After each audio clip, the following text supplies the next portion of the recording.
जो प्रधानमंत्री जी ये कहते थे, ये वादा करके आए थे किसानों की आय को दोगुना करना है, और किसान मेरे दिल में रहते हैं। मैं गांव से रहने वाला व्यक्ति हूं, मेरे दिल में किसान बसता है। आप देख रहे हैं इतनी गर्मी में, एक सर्द मौसम में किसान यहाँ पड़ा रहा, तड़पता रहा, और इस गर्मी में जहाँ जो है वो लोग एसी में बैठे हुए हैं, किसान इस धूप में इसलिए बैठा हुआ है कि जो है आप तीनों कृषि काले कानूनों को वापस ले लीजिए। अगर किसान आपके दिल में बसता होता तो आप उस किसान की बात को सुनने के लिए आप या तो किसान को वहाँ बुलाने के लिए आमंत्रित करते। आप जो है कृषि मंत्री के ऊपर थोप देते हैं, कृषि मंत्री से जो है सवालों का जवाब न दे करके उसमें संशोधन की बात करते हैं, जबकि किसान चाहता है कि संशोधन कुछ नहीं, जो है 16 बिंदुओं पर कोई चर्चा नहीं। चर्चा होनी चाहिए तो तीनों कृषि काले कानूनों को वापस करना चाहिए और MSP पर कोई गारंटी कानून बनना चाहिए। किसान इस उम्मीद के साथ यहाँ बैठा है। और मैं आपको बता देना चाहता हूँ, आप करेंगे, आप क्या करेंगे, ये किसान यहाँ से जब भी हट के जाएगा जब बिल वापसी होगा, क्योंकि आपको पता होना चाहिए ये अब आज़ाद भारत का सबसे बड़ा आंदोलन हो चुका है। इससे पहले ब्रिटिश हुकूमत के खिलाफ हमारे देश ने 1857 में जो क्रांति शुरू की थी और 1947 में उनको हिंदुस्तान से खदेड़ के भगा करके दम लिया था। इसी तरह अगर ये काले कानूनों को वापस नहीं लेते हैं तो इनको सत्ता से नीचे फेंक के और जो तब किसान यहाँ से जाएगा। ये आप कह रहे हैं, कई किसान बंगाल का उदाहरण दे रहे हैं। 5 राज्यों में चुनाव था, भारतीय जनता पार्टी आसाम में अपनी सरकार बचाने में सफल हुई और बंगाल में 3 से 76 पर पहुंच गई, तो विफल नहीं कहा जा सकता। और भारतीय जनता पार्टी को ये लगता है कि उत्तर प्रदेश में भी हमारी जीत ऐतिहासिक होगी। कल भी आदरणीय प्रधानमंत्री जो हैं वो ऑनलाइन अयोध्या का मुआयना कर रहे थे, तो जहाँ माने धर्म है, जहाँ जुनून है, वहाँ ये आपका कृषि कानून या किसान क्या इसका काट कर पाएगा? बिल्कुल इसका काट साफ है। जो पार्टी धर्म के नाम पर देश को विभाजित करना चाहती थी, आज इस किसान आंदोलन ने उस धर्म की खाई को पाटने का काम किया है।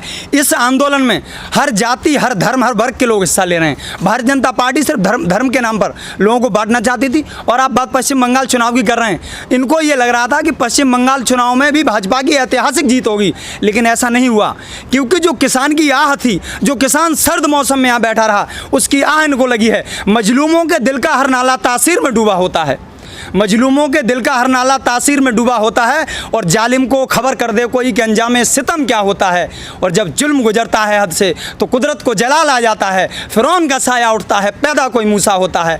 तो ये चले जाएंगे। आपने देखा होगा जो तानाशाह थे, जिनको अपनी सरकारों पर अहंकार था, वेद और शास्त्रों में ये लिखा हुआ है, वो कंस जिसको अपनी सत्ता पर बहुत अहंकार था, वो कृष्ण जी के पूरे खानदान को ख़त्म करने पर तुला हुआ था, लेकिन उनके घर में पैदा होकर के कृष्ण जी ने उसका अंत किया और उसका शासन ख़त्म किया। इसी तरह ये किसान, जिस किसान ने इस उम्मीद के साथ कि भाजपा हमारा विकल्प है, भारतीय जनता पार्टी को युवाओं ने वोट दिया, किसानों ने वोट दिया, लेकिन युवाओं और किसानों का वोट लेकर के ये भारतीय जनता पार्टी चंद पूंजीपतियों का काम करने पर तुली हुई है।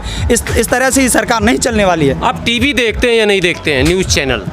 जी बिल्कुल देखता हूँ न्यूज़ चैनल। आपको वहाँ किसान के मुद्दे, जवान के मुद्दे, महंगाई बेरोजगारी के मुद्दे या शिक्षा और स्वास्थ्य के मुद्दे दिख रहे हैं? मैं आपको बता देना चाहता हूं, कलम और कैमरे दोनों पर सरकार का पहरा है, गोली लगा दी गई है, उनके निशाने पर हैं वो लोग, इसलिए वो सच्चाई नहीं दिखा पा रहे हैं। आप देखिए, जो लोग सच्चाई दिखाने की कोशिश करते हैं, जो लोगों को शिक्षा देने की बात करते हैं, उनके खिलाफ टारगेट करके उनको अंदर किया जाता है। जो मीडिया सच्चाई दिखाने का काम करती है, आप उसके लिए सबूत है। अभिषेक शर्मा को देख लीजिए, पुण्य प्रसून वाजपेयी को देख लीजिए। जो लोग सच्चाई दिखाते हैं, जो सरकार के तलवे चाटने का काम नहीं करते हैं, उनको जो है ये आरोप लगा करके और उनको जेल भेजने का काम करते हैं। यहाँ एक किसान आंदोलन में एक पत्रकार थे, उनको जो है जेल भेजने का नवनीत पुनिया को काम किया गया। तो सच्चाई ये है, सच्चाई सोशल मीडिया के द्वारा चल रही है। जिस सोशल मीडिया पर भी भारतीय जनता पार्टी और भारत सरकार पाबंदी लगाना चाहती है, वो इसलिए लगाना चाहती है कि सोशल मीडिया के जरिए पूरे भारत में जो है किसानों के आंदोलन को एक अलग जगह है। आप उत्तर प्रदेश के किस जिला के हैं?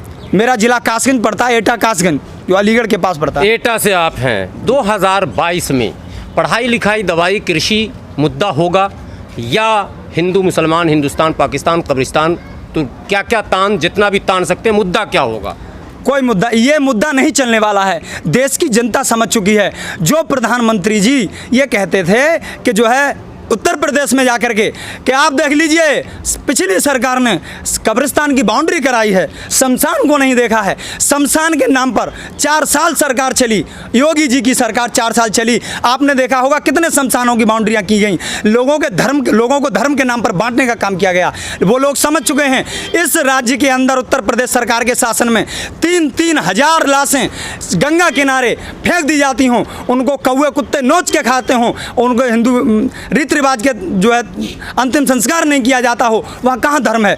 धर्म संकट में है, धर्म भाजपा सरकार में संकट में है। सर्वधर्म की बात करने वाले लोग ये नहीं हैं, ये सिर्फ सांप्रदायिक बातें भड़का करके लोगों का विभाजन करके लोगों का ध्यान डाइवर्ट करके सरकार चलाना चाहते हैं। ये जनता समझ चुकी है। मैं आपको बता देना चाहता हूँ, आपने अभी किसी सवाल पूछा था खालिस्तान, ये अगर कोई भी आदमी कोई किसी तरह का आंदोलन देश के अंदर पैदा होता है, ये उसको जो है खालिस्तानी टुकड़े टुकड़े गैंग इसकी संज्ञा देने का काम करते हैं। आप क्यों नहीं खोजते उस चीज़ को? जब जेएनयू के अंदर एक निहत्थे बच्चों पर वहाँ आकर के अखिल भारतीय विद्यार्थी परिषद और आरएसएस और दिल्ली पुलिस ने आकर के निर्मम तरीके से लाठी चलाई, आपने उन बच्चियों के ऊपर जो उनका खून बहा था उनके लिए क्या न्याय देने का काम किया? वहाँ सिर्फ हिंदू नहीं, आप हिंदुओं की बात करते हैं तो आप बात कीजिए रोहित वेमुला की। कहाँ है रोहित वेमुला जिसको गायब करने वाली आपकी सरकार है?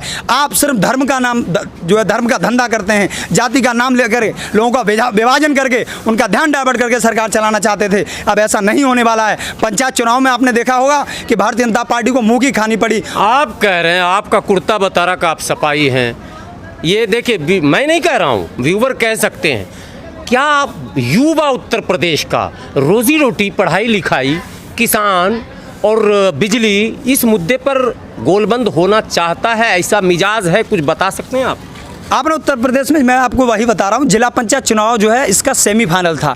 आपने उस सेमीफाइनल में देख लिया कि जो जनता के द्वारा वोट दिया गया था, जनता के द्वारा वोट दिया गया, उसमें भारतीय जनता पार्टी बहुत पीछे चली गई, जबकि सारे चुनाव सरकारों के होते हैं। और आप मुझे बता रहे हैं कि समाजवादी पार्टी से मैं जो है, मैं बता नहीं रहा हूँ, कुर्ता लग रहा है। भारतीय किसान यूनियन स्वराज जो संगठन चलता है, भारतीय किसान यूनियन स्वराज संगठन चलता है मेरे यहाँ, और जिसके राष्ट्रीय अध्यक्ष आदरणीय कुलदीप पांडे जी हैं, उन्होंने कल जो है लखनऊ जाकर के राज्यपाल के लिए ज्ञापन सौंपा है। मैं उसी संगठन से जिला महासचिव हूं कासिम से, भारतीय किसान यूनियन स्वराज का।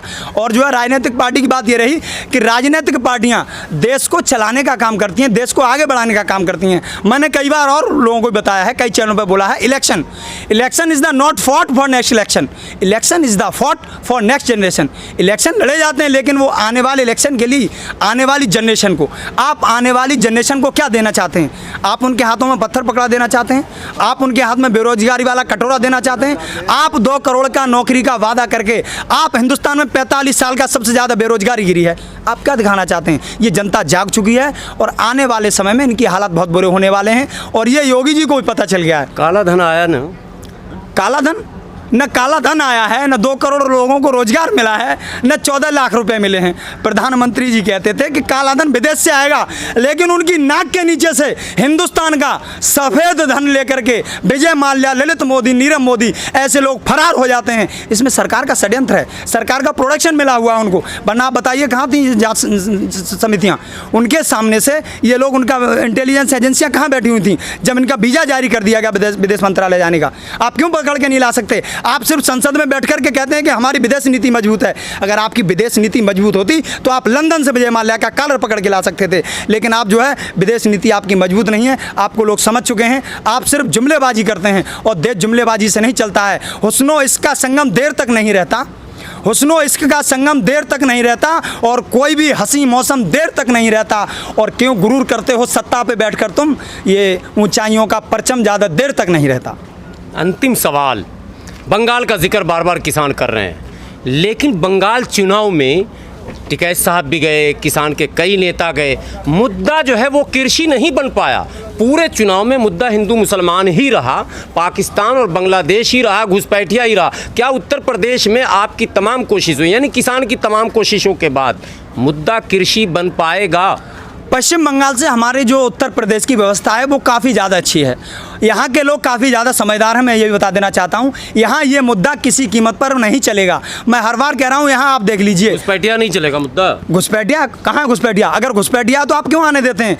आपने एक आंदोलन चला था जिसमें आपने ये कहा था कि हम जो है पाकिस्तान, बांग्लादेश, अफगानिस्तान से आए हुए किसी भी जात, मुस्लिम छोड़ के किसी भी जाति का व्यक्ति आएगा उसको नागरिकता देने का काम करेंगे।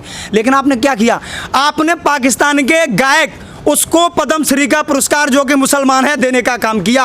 आप झूठ बोलते हैं, आप पर्दा डालने का काम करते हैं। शरणार्थी अभी तक मजनू के टीला पे पड़े हैं, ये भी आपको पता होना चाहिए। मैं आपको बता रहा हूँ, ये सिर्फ धर्म का ये जो है जुमलेबाजी करते हैं, बोलते कुछ और, इनके सीने में कुछ और रहता है। ये बात राम की करते हैं, काम रावण के करते हैं।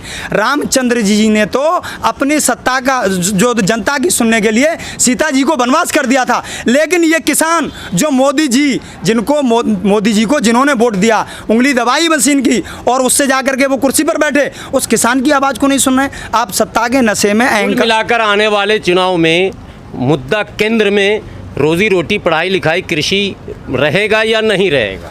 उत्तर प्रदेश में आने वाले विधानसभा चुनाव में, और उत्तर प्रदेश ही नहीं, उत्तराखंड, पंजाब, जितने भी चुनाव होंगे, हर चुनाव में मुद्दा है बेरोजगारी। उस पर जो है उनको रोजगार दिया जाए, शिक्षा की बात होनी चाहिए। और सबसे बड़ी, अभी आपने देखा होगा कोविड के समय में जिस तरह से लोगों ने चलते हुए सड़क पर दम तोड़ दिया, जो है हेल्थ व्यवस्था, स्वास्थ्य व्यवस्था बेहतर होनी चाहिए, पढ़ाई की बात होनी चाहिए, बेरोजगार लोगों को रोजगार की बात होनी चाहिए। और कृषि, जो किसान है, देश की 70% आबादी किसान है, और ये किसान वो है, इस किसान का एक बेटा जो है सीमा के बॉर्डर पर बैठा है, और एक बेटा हर जो है प्रदेश के पुलिस में है, और एक जो है किसान का बेटा खेत में खड़ा हुआ है, और एक बेटा जो कल कारखानों को चलाने का काम करता है। अगर ये लोग बैठ जाएं तो देश चलने वाला नहीं है। देश आपके हाथों में सुरक्षित नहीं है। ये देश जब तक सुरक्षित है जब इस किसान का बेटा जो है सीमा पर सजग प्रहरी बनकर देश की रक्षा करने का काम कर रहा है। तो इसलिए आप समझ जाइए, आपने जो बंटवारे वाली राजनीति की थी, ये चलने वाली नहीं है। उत्तर प्रदेश में आने वाले विधानसभा चुनाव में देश का युवा, किसान और जितने भी जाति धर्म वर्ग के लोग हैं, सब भारतीय जनता पार्टी को नकारने का काम करेंगे। ये विधानसभा जो है जिला पंचायत चुनाव में आपने देख लिया है,